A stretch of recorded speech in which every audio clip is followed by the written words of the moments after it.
Talking to oneself is a habit everyone indulges in. We could no more stop talking to ourselves than we could stop eating and drinking. All that we can do is control the nature and the direction of our inner conversations. Most of us are totally unaware of the fact that our inner conversations are the causes of the circumstance of our life. We are told that, as a man thinketh in his heart, so is he. But do we know that man's thinking follows the tracks laid down in his own inner conversations? To turn the tracks to which he is tied in the direction in which he wants to go, he must put off his former conversation, which is called in the Bible the old man, and be renewed in the spirit of his mind. Speech is the image of mind. Therefore, to change his mind, he must first change his speech. By speech is meant those mental conversations we carry on with ourselves. The world is a magic circle of infinite possible mental transformations, for there are an infinite number of possible mental conversations. When man discovers the creative power of inner talking, he will realize his function and his mission in life. Then he can act to a purpose. Without such knowledge, he acts unconsciously. Everything is a manifestation of the mental conversations which go on in us without our being aware of them. But as civilized beings, we must become aware of them and act with a purpose. A man's mental conversations attracts his life. As long as there is no change in his inner talking, the personal history of the man remains the same. To attempt to change the world before we change our inner talking is to struggle against the very nature of things. Man can go round and round in the same circle of disappointments and misfortunes, not seeing them as caused by his own negative inner talking, but as caused by others. This may seem far-fetched, but it is a matter which lends itself to research and experiment. The formula the chemist illustrates is not more certainly provable than the formula of this science by which words are clothed in objective reality. One day, a girl told me of her difficulties in working with her employer. She was convinced that he unjustly criticized and rejected her very best efforts. Upon hearing her story, I explained that if she thought him unfair, it was a sure sign that she herself was in need of a new conversation piece. There was no doubt but that she was mentally arguing with her employer, for others only echo that which we whisper to them in secret. She confessed that she argued mentally with him all day long. When she realized what she had been doing, she agreed to change her inner conversations with her employer. She imagined that he had congratulated her on her fine work, and that she, in turn, had thanked him for his praise and kindness. To her great delight, she soon discovered that her own attitude was the cause of all that befell her. The behavior of her employer reversed itself. It echoed, as it had always done, her mental conversations with him. I rarely see a person alone without wondering, to what conversation piece is he tied? On what mysterious track is he walking? We must begin to take life consciously. For the solution of all problems lies just in this. The second man, the Lord from heaven in all of us, is trying to become self-conscious in the body, that he may be about his Father's business. What are his labors?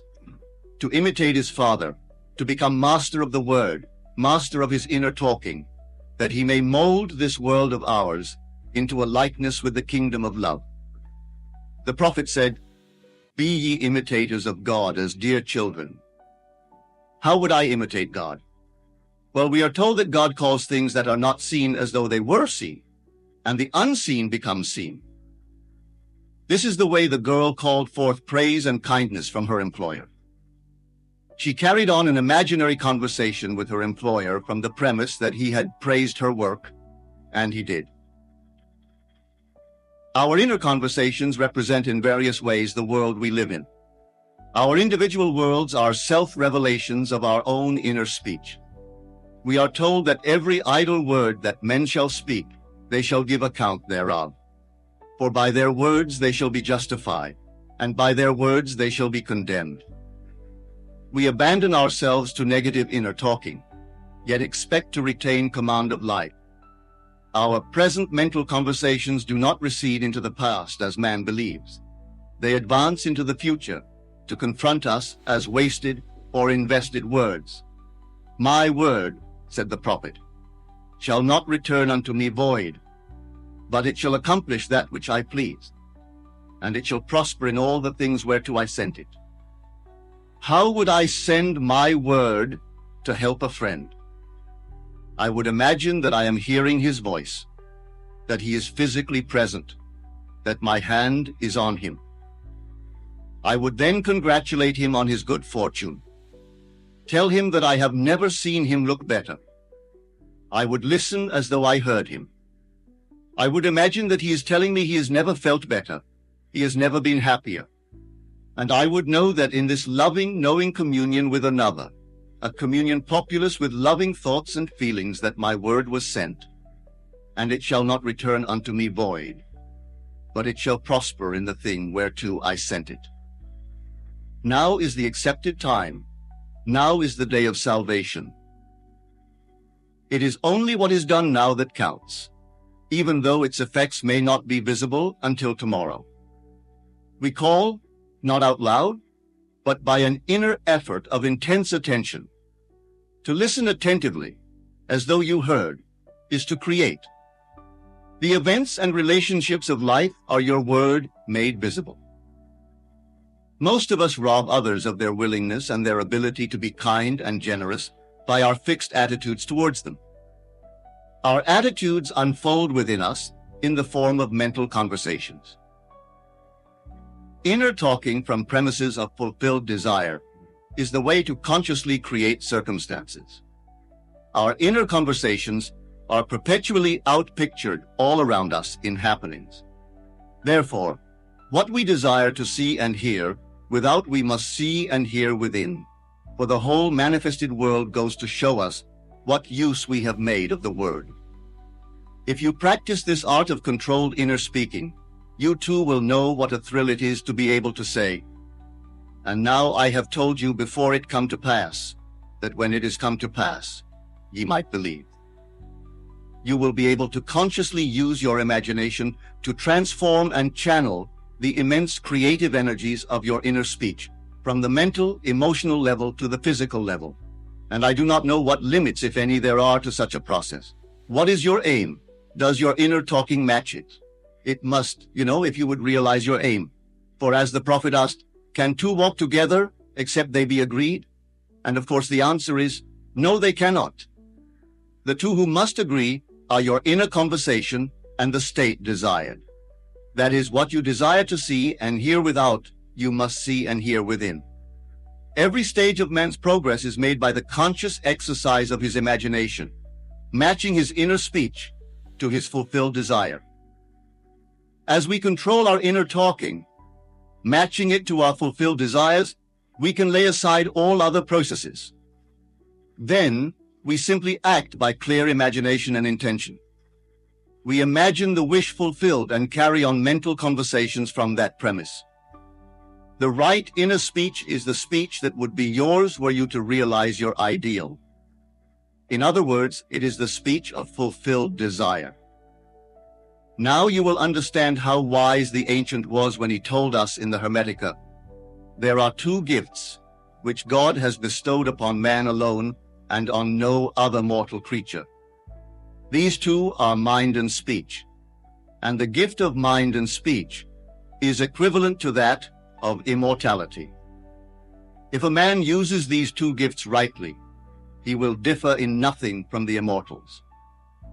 And when he quits his body, mind and speech will be his guides, and by them he will be brought into the troop of the gods and the souls that have attained to bliss. With the gift of mind and speech, you create the conditions and circumstances of life. In the beginning was the Word, and the Word was with God, and the Word was God. The Word, said Hermes, is Son, and mind is father of the Word. They are not separate one from the other, for life is the union of word and mind. You and your inner talking or word are one. If your mind is one with your inner conversations, then to be transformed in mind is to be transformed in conversation. It was a flash of the deepest insight that taught Paul to write, "Put off the former conversation, the old man which is corrupt, and be renewed in the spirit of your mind. Put on the new man." Put on the new man and be renewed in the spirit of your mind is to change your inner conversation. For speech and mind are one. A change of speech is a change of mind. The prophet Samuel said, "The Lord spake by me, and his word was in my tongue." If the Lord's word was in the prophet's tongue, then the Lord's mouth that uttered the word must be the prophet's mind. For inner conversations originate in the mind and produce little tiny speech movements in the tongue. The prophet is telling us that the mouth of God is the mind of man, that our inner conversations are the word of God, creating life about us as we create it within ourselves. In the Bible, you are told that the word is very near to you, in your mouth and in your heart, that you may do it. See, I have set before you this day life and good, death and evil, blessings and cursings. Choose life. The conditions and circumstances of life are not created by some power external to yourself. They are the conditions which result from the exercise of your freedom of choice, your freedom to choose the ideas to which you will respond. Now is the accepted time. This is the day of salvation.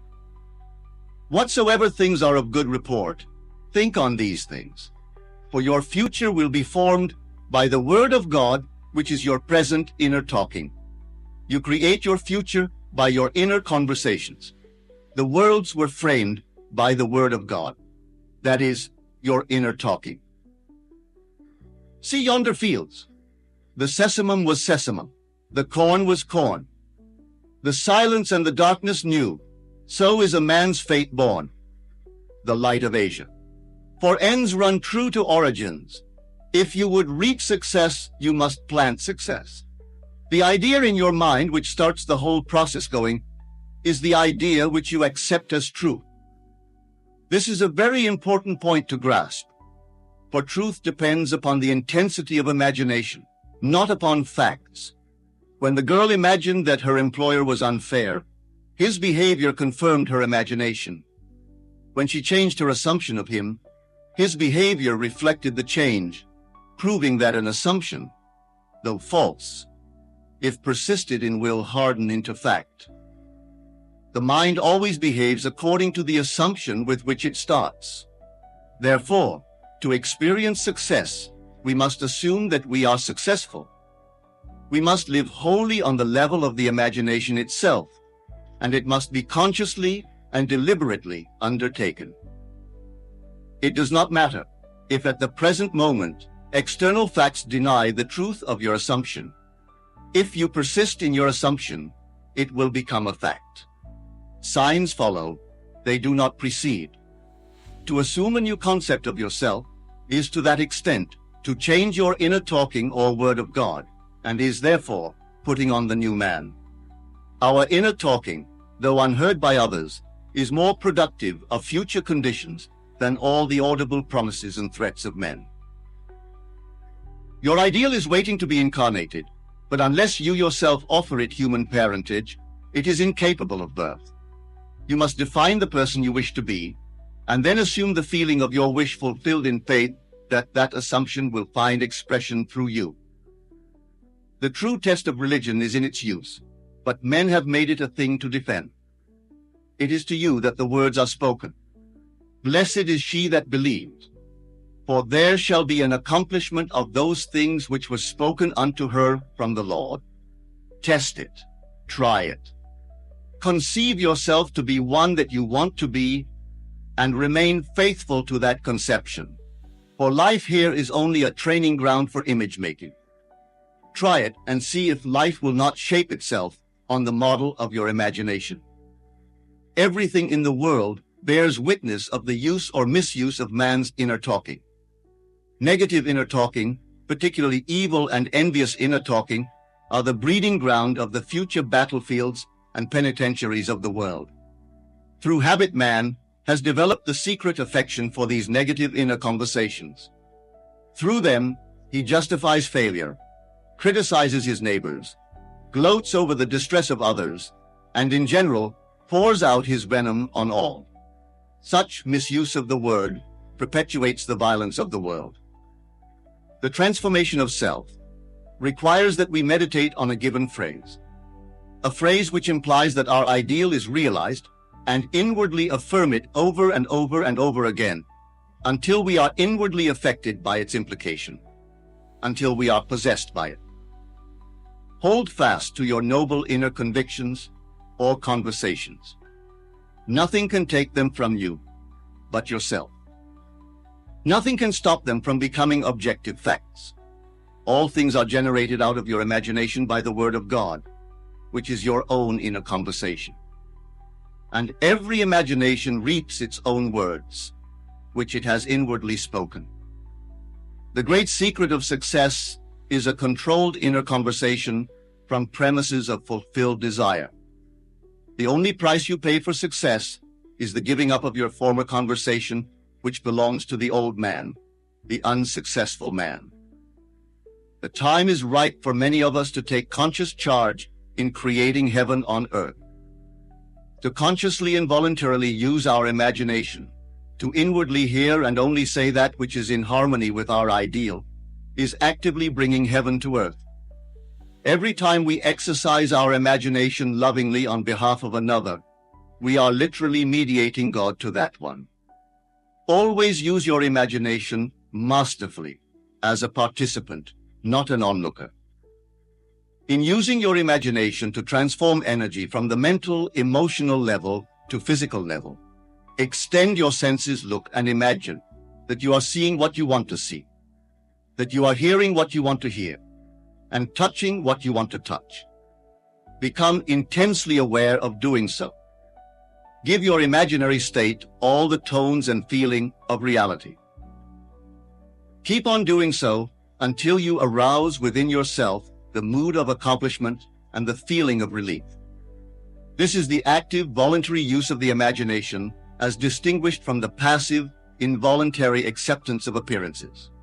It is by this active, voluntary use of the imagination that the second man, the Lord from heaven, is awakened in man.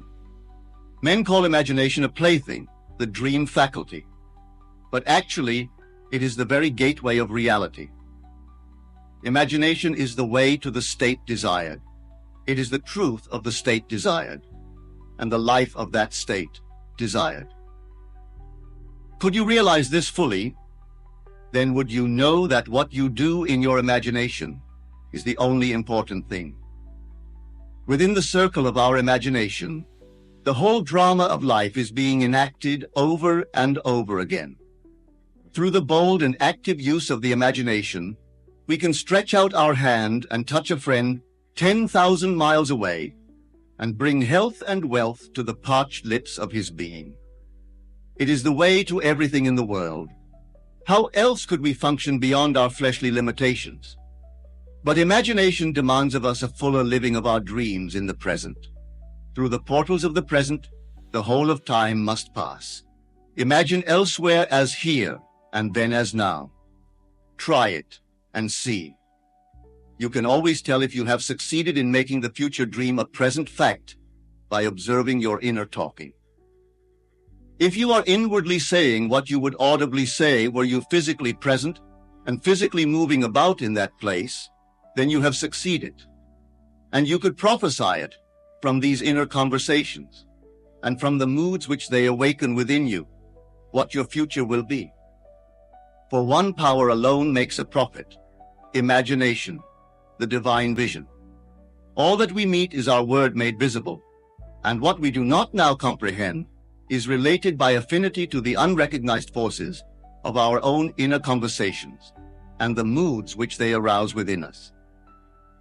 If we do not like what is happening to us, it is a sure sign that we are in need of a change of mental diet. For man, we are told, lives not by bread alone, but by every word that proceeds from the mouth of God. And having discovered the mouth of God to be the mind of man, a mind which lives on words or inner talking, we should feed into our minds only loving, noble thoughts. For with words or inner talking, we build our world. Let love's lordly hand raise your hunger and thirst to all that is noble and of good report. And let your mind starve ere you raise your hand to a cup love did not fill, or a bowl love did not bless. That you may never again have to say, "What have I said? What have I done, O all-powerful human word?" Human word. Human